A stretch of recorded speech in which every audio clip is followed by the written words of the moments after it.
So everybody's wrong on inflation, in my opinion. Typically, whatever the crowd is doing, I've always taken it as a position to be against the crowd. I just think that more times than not, the probabilities are in your favor that you're going to turn out more right than most.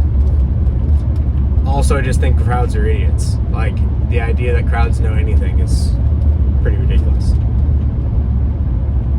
But nonetheless, the inflation narrative is strong. It's like there's more units of currency in circulation than there ever has been at any given point in time. And the supply of the goods and services that are available is shrinking. So basically, more money chasing fewer goods and services. Things go up in price, but also some things are not available. Like myself, I just bought another round of gloves, second round of gloves. If you've seen my previous videos, bought some gloves and the price went up a little bit. I was like, ooh. Then I rethought about it and I got, I didn't get enough. So I went and grabbed some more. I'm good on gloves for like a year and a half. But if gloves go crazy or they're not in supply or anything like that, I got my gloves because they're important to me. Like, I don't use them that often, so I want to make sure that I have a year and a half, 2 year supply of what I need. After that, I'm not buying any more gloves. So I think that we could see a deflation. I really think this. Like, if you think that working in the city, still getting a city salary for your computer type of job, and living in the countryside at half the rate and not even paying the state taxes because maybe you moved across state lines is not super deflationary because you believe that wages are sticky because you think that Keynes is right on that. Like, maybe wages are a little sticky, but no, they're not.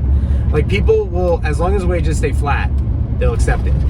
Like, everything can be getting worse, but people would rather things get worse over a long period of time rather than like having non-sticky wages. The facts are wages are not sticky. You can drop wages, no matter, not a problem. Like, if you're making 120 grand a year to live in, say, Washington, D.C., and then you move out to the countryside somewhere, you don't have to pay Washington, D.C. tax. You don't have to pay Washington, D.C. living expenses. You don't have the commute.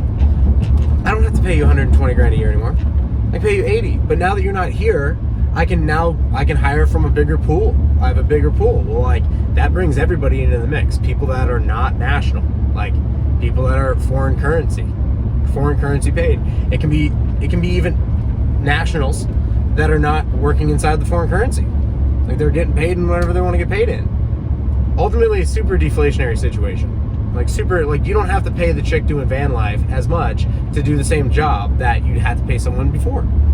Super deflationary. And it's super awesome because wages are kind of going up for some. If people improve, there's opportunities to increase wage. They're there. But basically wages are continuing to fall because that's how much currency units they're printing. Like, literally, that's how much they printed.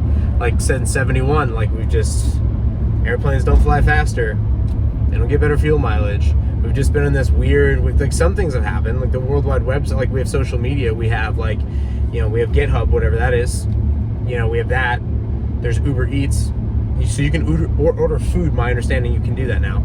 So some things are cool, but, like, nothing revolutionary, nothing that's like, okay, completely flip the world on its head, revolutionary, nothing will ever be the same.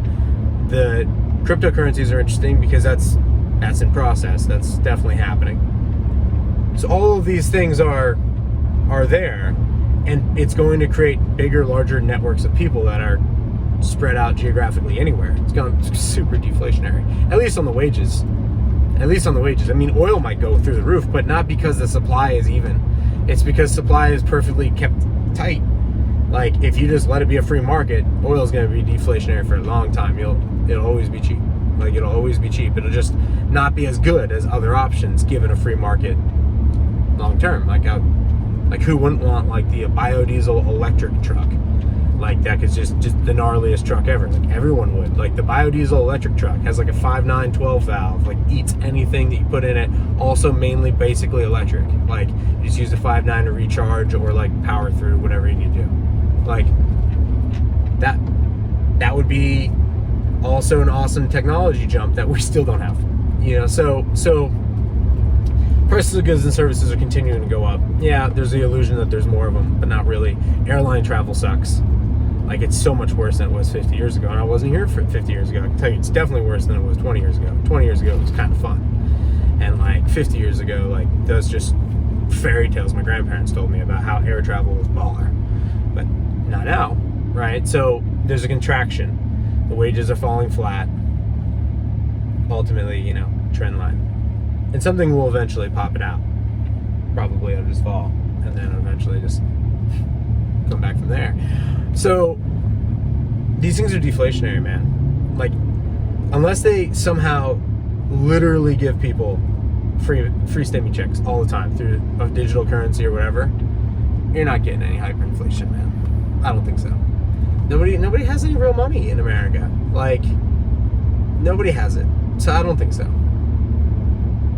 It'll be inflationary for like a hot minute, and then it's just deflation from here. The baby boomers are not getting any younger. The demand is not coming back anytime soon. Like, they've already peaked demand. Like, people that are baby boomers have already had their most consumption years. They're behind them. So from here, there's just less of them, and they start spending more frugally. And then that's like half the population. And the millennials are pretty much trapped. Like, they're in between a rock and a hard place. Federal Reserve really has taken the cake here. Like, and people are waking up to this. And so the future is definitely deflationary. Thanks for watching.